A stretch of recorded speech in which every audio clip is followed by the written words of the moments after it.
Hello, I'm Zorab and this is Byther Farm. Winter can be a funny old time on the homestead. A lot of time is spent inside, but on the milder days I have been able to get out and do some jobs out here, and that has included going through this whole area in the food forest and lifting all the weed suppressing membrane that was underneath the wood chips.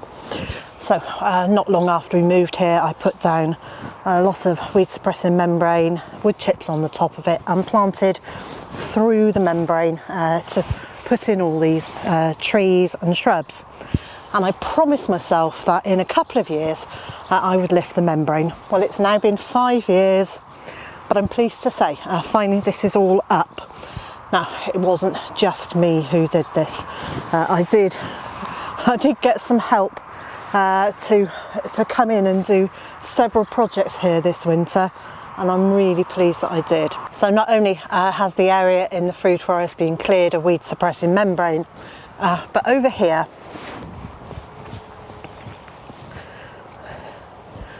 almost the whole of this area was more than head high with brambles, and the wild blackberries had just completely taken over this area. So I'm really pleased now that we have got so much of this cleared, and can finally see the hedge at the back once again, which I'm very pleased about. This lovely pear tree has been hidden by brambles for 2 years, so it'll be interesting to see what fruit that produces this year.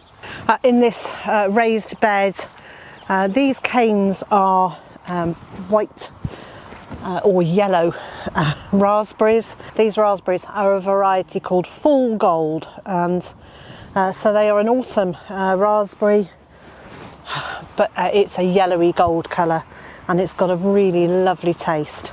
So I'm very pleased. They seem to have done quite well. I need to cut them right back now till there's just a couple of inches above the soil, and then they'll send up new shoots next year. And likewise in this area here, these are an autumn fruiting raspberry that are a red raspberry. These are absolutely delicious, and I need to cut all of these down as well. And in the raised bed vegetable garden, I have continued mulching on top of the beds whenever I've cleaned out the duck house. So that's used duck bedding on there, and I have been clearing a few weeds as I go. There's still quite a lot of vegetables to be harvested over the next couple of months. I'm really pleased that we've got some food going into the hungry gap, and then there are other beds like this that have got the onion sets that I put in there in the autumn. Now I can see where they've come up and where they haven't, so I'm going to be able to put some spring planting onion sets in the gaps, which will be great. Here in the patrons garden, well, I've been doing quite a lot. I've been lifting plants out of this border and dividing them, and then planting sections back in and growing some on in pots, because I'm going to be putting more flowering plants over in what was the market garden last year. Now these are penstemons, and it's almost time to cut these back, but I leave the growth on them right through the winter to protect them, and then in early spring I cut them back, and then they'll send up a whole load of new growth. I can see that this one's already starting to put out lots of new shoots, and I'm really tempted this year to take cuttings from the plants and then have lots and lots more penstemon. As perennial plants that provide some green during the winter, I really like them, but I like the splash of colour, and that they are long flowering plants during the summer. What I have noticed over this side is poor old Doris here, who is my very makeshift, slightly wonky scarecrow. Her hat has completely disintegrated.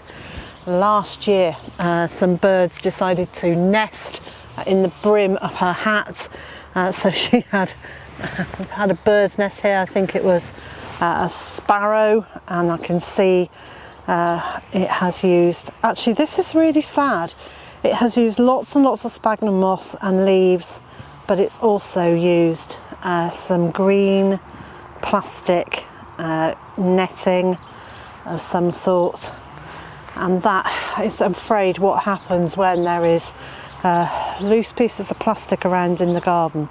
So I'm pleased that we are now getting most of the plastic out of the garden, because yeah, this isn't good. Over in the market garden, I haven't got as far with my preparations for the next year as I'd like to.